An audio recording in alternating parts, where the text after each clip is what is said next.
পাকিস্তানের স্পিকার আয়াজ সাদিকের সাথে করমর্দনের পর দিল্লি ফিরে পাকিস্তানকে খারাপ প্রতিবেশী বললেন ভারতের পররাষ্ট্রমন্ত্রী এস জয়শঙ্কর। বেগম খালেদা জিয়ার প্রতি শেষ শ্রদ্ধা জানাতে ঢাকায় এসে সাক্ষাৎ করেছিলেন তারা। এ সময় ভারতের পররাষ্ট্রমন্ত্রী বলেন, দুর্ভাগ্যবশত আমাদের একটি খারাপ প্রতিবেশী আছে। যদি কোনো দেশ ইচ্ছাকৃতভাবে, অবিচলভাবে এবং অনুতপ্ত না হয়ে সন্ত্রাসবাদ চালিয়ে যেতে চায়, তাহলে সন্ত্রাসবাদের বিরুদ্ধে নিজেদের জনগণকে রক্ষা করার অধিকার আমাদের আছে। আমরা সেই অধিকার প্রয়োগ করব।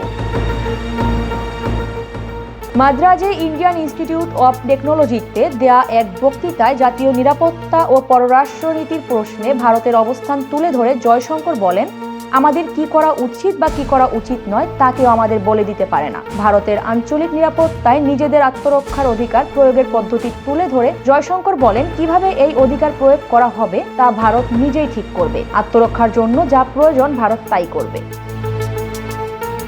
1960 সালে পাকিস্তানের সঙ্গে স্বাক্ষরিত সিন্ধু পানি বন্টন চুক্তির প্রসঙ্গে তিনি বলেন, আপনি একদিকে বলতে পারেন না আমার সঙ্গে পানি ভাগ করে নিন, আর অন্যদিকে সন্ত্রাসবাদ চালিয়ে যাবেন। পেহেলগাম হামলার পর সিন্ধু চুক্তি স্থগিতের বিষয়টি তুলে ধরে জয়শঙ্কর আরো বলেন, দশকের পর দশক ধরে যদি সন্ত্রাসবাদ চলতে থাকে তাহলে ভালো প্রতিবেশিত্ব থাকে না এবং আর সুবিধাও পাওয়া যায় না। ভারতের বেশিরভাগ সমস্যার উৎস পাকিস্তানের সেনাবাহিনী উল্লেখ করে বাকি প্রতিবেশী দেশের দ্বারা আশীর্বাদ প্রাপ্ত দিল্লি। এমন মন্তব্য করে জয়শঙ্কর বলেন, কোনো প্রতিবেশী যদি ক্ষতিকর না হয় বা সহযোগিতাপূর্ণ হয় তাহলে ভারতের স্বাভাবিক প্রবণতা হলো সদয় হওয়া এবং সাহায্য করা।